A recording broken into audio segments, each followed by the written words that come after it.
Hi and Assalamualaikum. Very good evening. So for the last assignment, that is assignment 4, I will recap or summarize the things that I have learned uh, throughout this course. So in this subject, there are 5 topics that are available, or the topics that the 5 available topics that I have learned so far. So the first one is the ISO 9001 2015.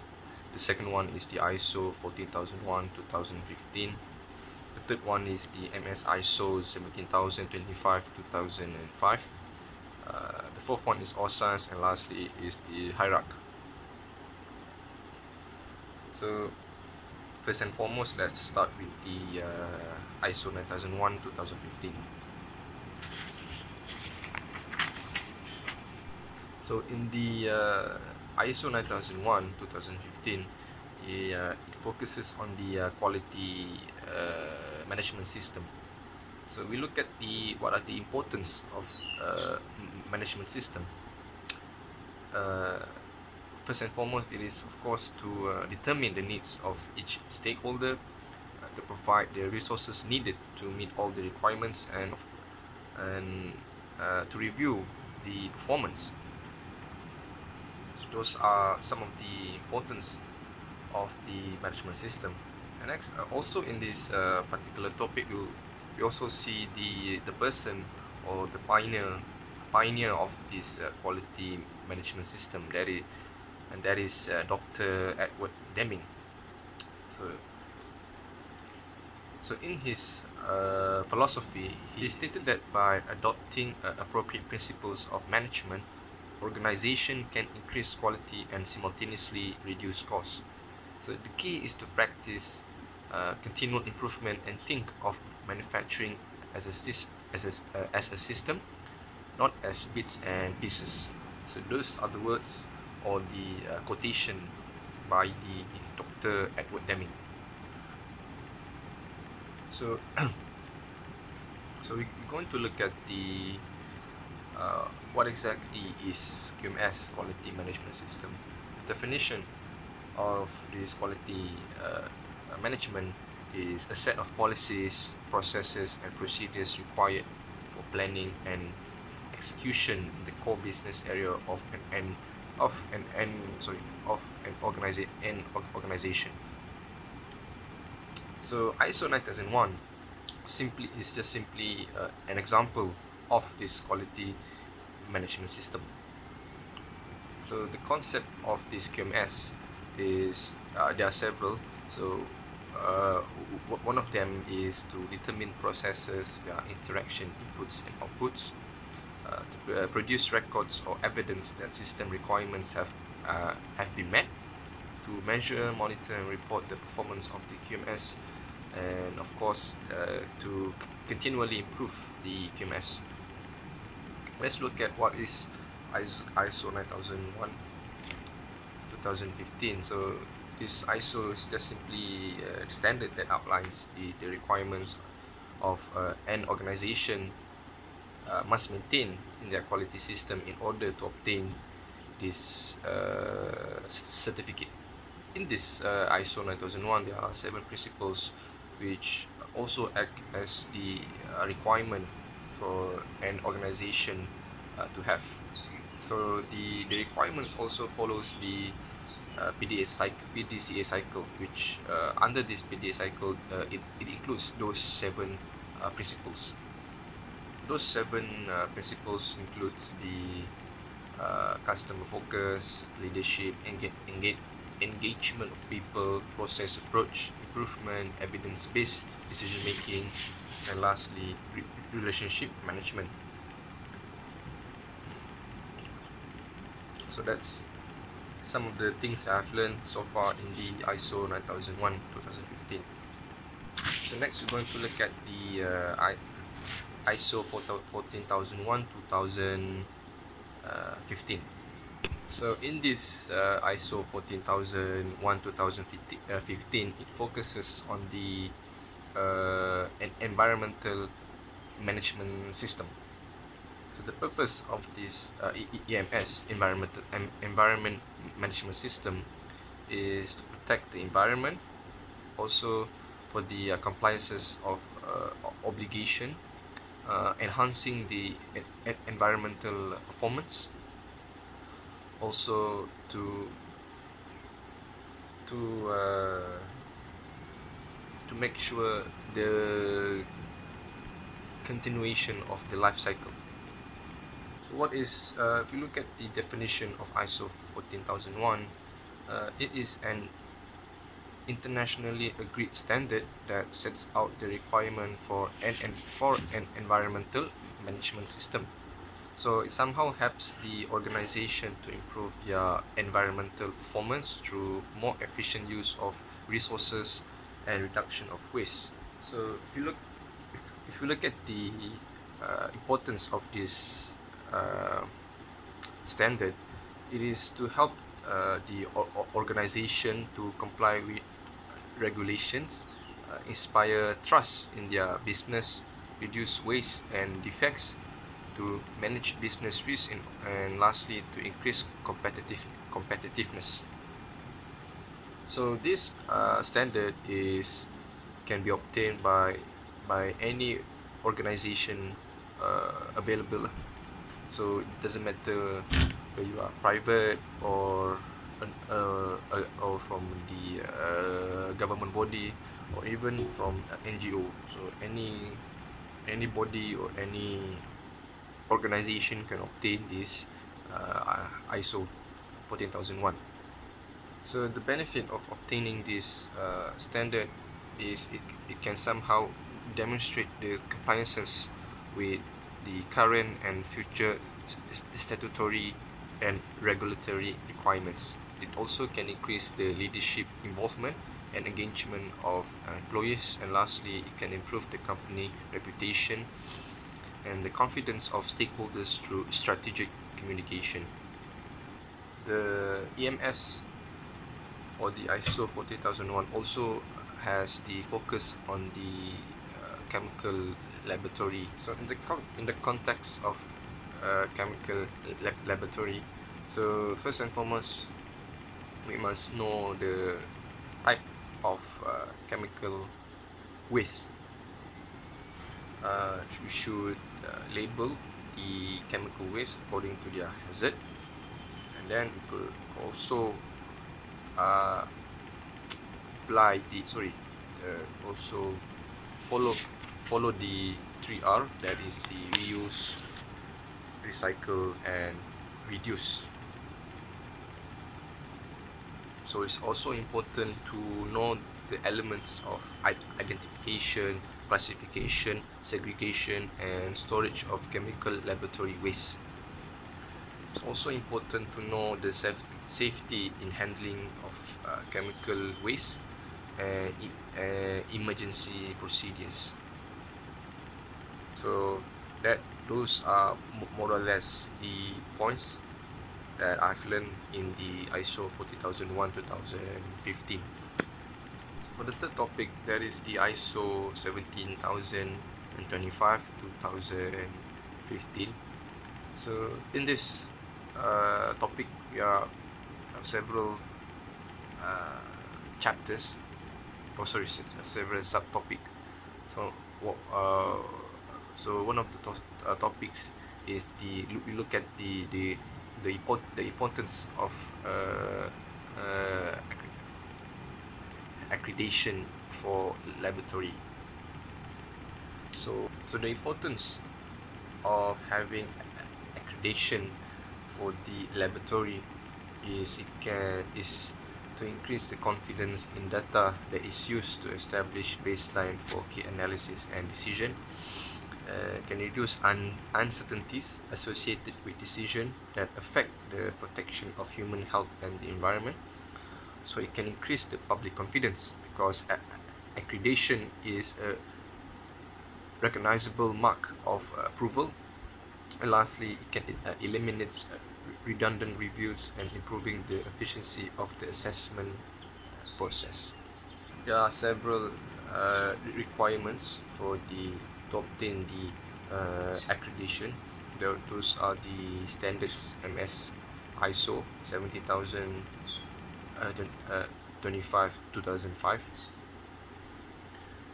Also the SAMM policies, and OSP. The third one is the specific technical requirements, STR.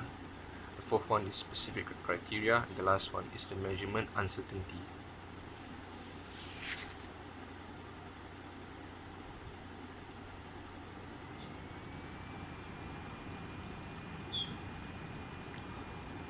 Also in this topic, we look at the management requirements. So under this subtopic, it involves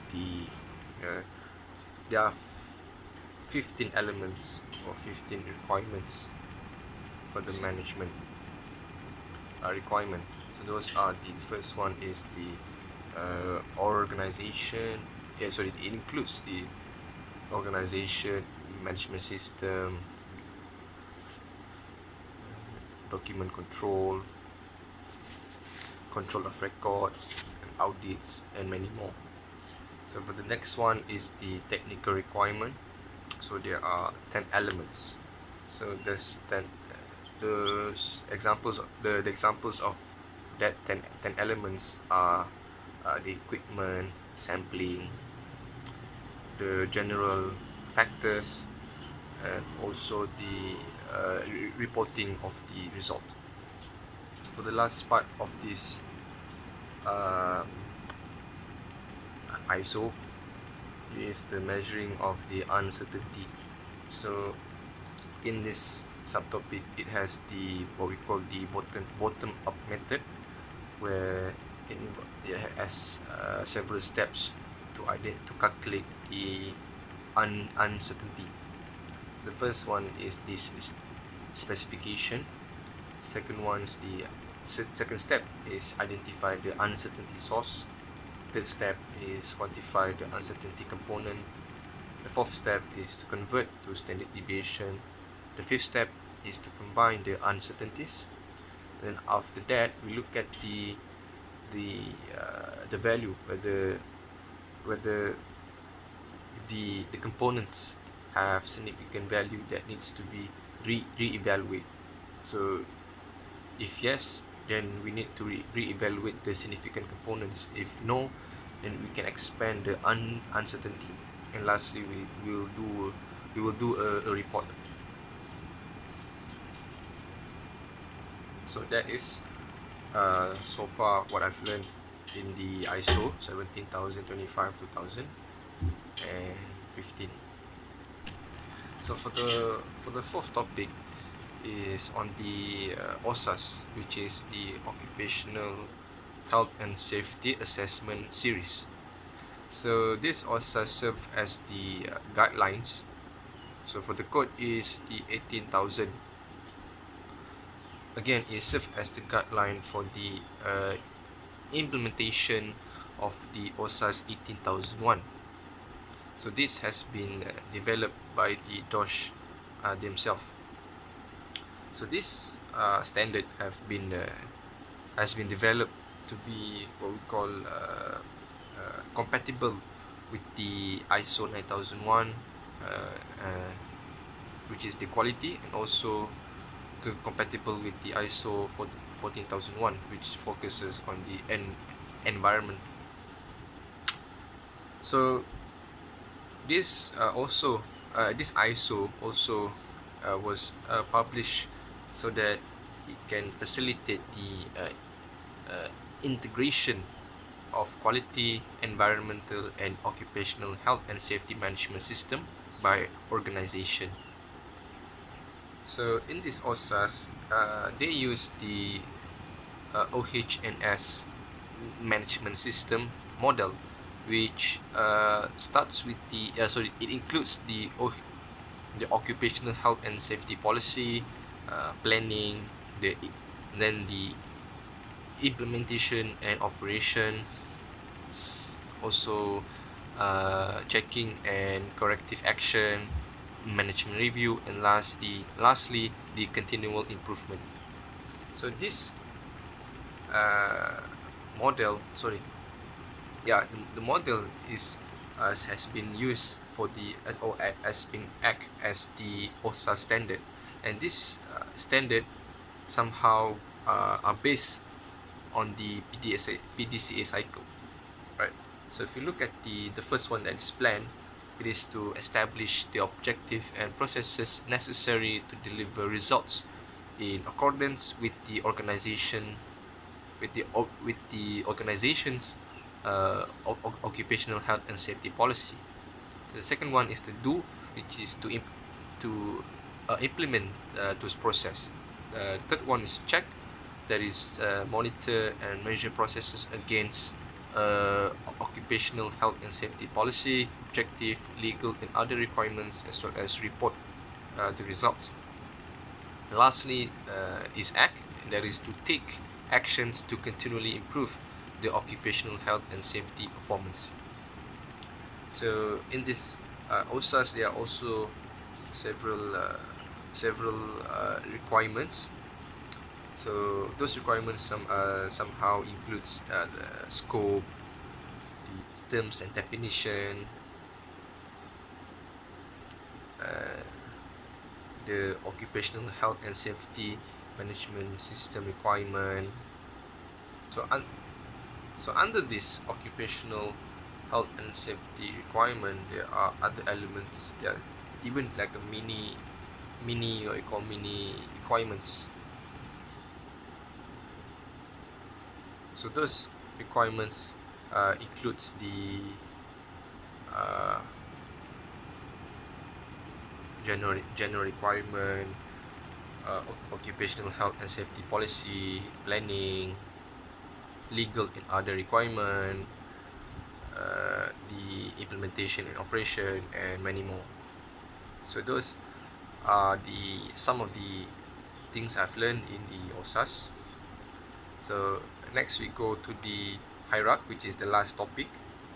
So if we look at hierarchy, this hierarchy somehow serve as a purpose, serve as a guideline to provide a systemic and objective approach to assessing hazards and their associated risks that will provide an objective measures of an identified hazard, as well as to provide methods to control that hazard.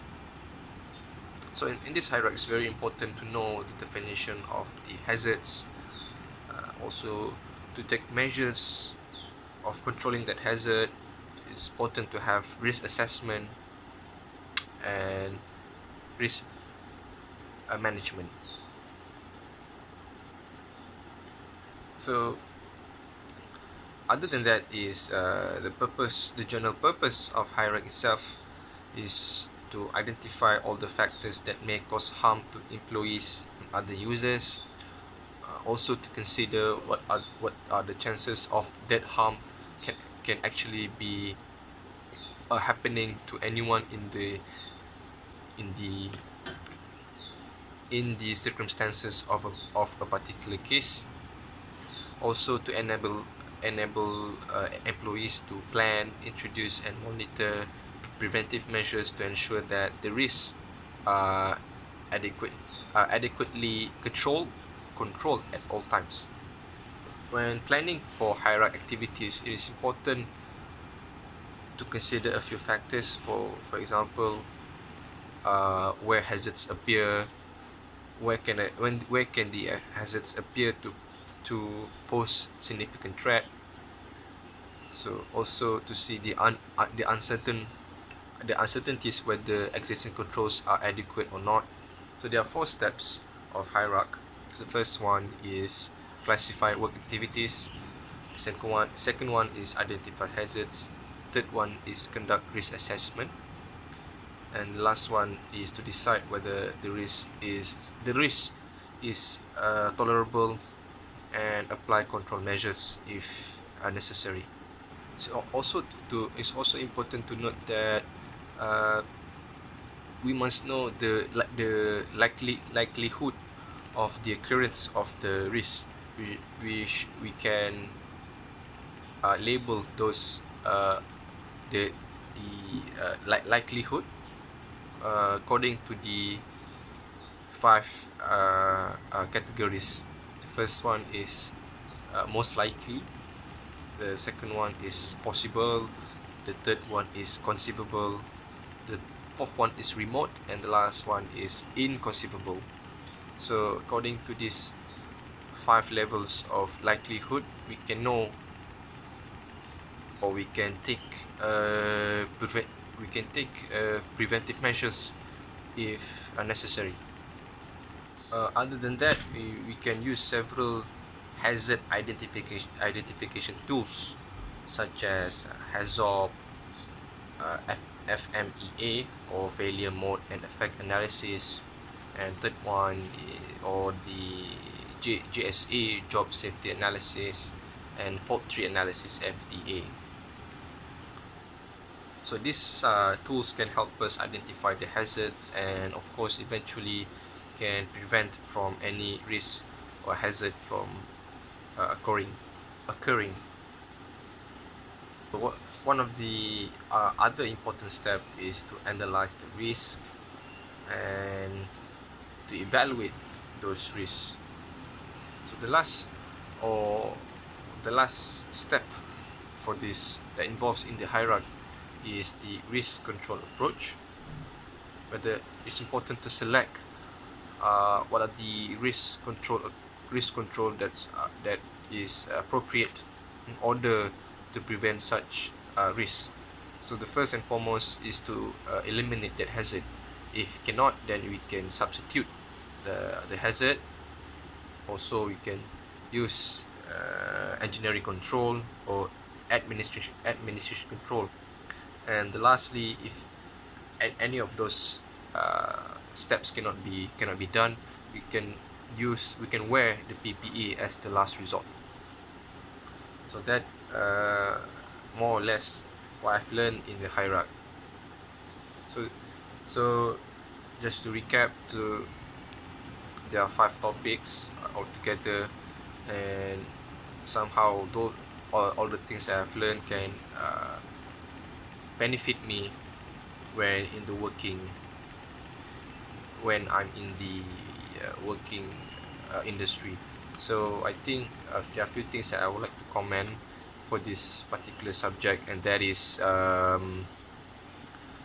think to improve this subject, I think it is fun to have like a practical activity, just like what Dr. Hanif have done. Like we design design a stationary a case, like to hold the pencils and so forth. So that one is just to see the quality of the product that we have designed. So other than giving lectures, I think we can do other activities like outside of the class, like what Dr. Hanif done. That is the practical that's involving other than teaching, that's involving like a hands-on kind of activity. So that's all for me. Thank you, Dr. Izham and Dr. Hanif, for teaching us this course. I hope we can see each other in the future. Thank you.